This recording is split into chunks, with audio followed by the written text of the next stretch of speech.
دیارە وەکو زیندانانی سیاسی ئەمڕۆ سەردانێکی پەرلەمانمان کرد کە چەند داواکاریەکمان هەیە پێشکەش بە پەرلەمانی کوردستان بکەین لەسەر ماف و امتیازاتی زیندانانی سیاسی.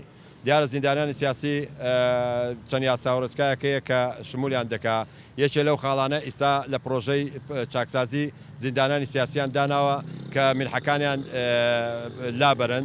دیارە ئێمە وەکو زیندانی سیاسی بە هیچ شێوێ قبوڵی ناکەین. ئەمە یەکەم.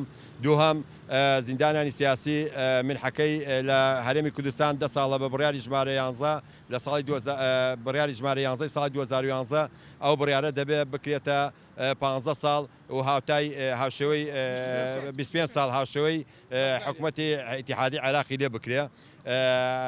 ئەم خاڵانە پێشکەش بە پەرلەمان کراوە پەرلەمانیش ئێستا بە هەموو شێوەیە پشتیوانیان لێ کردوین و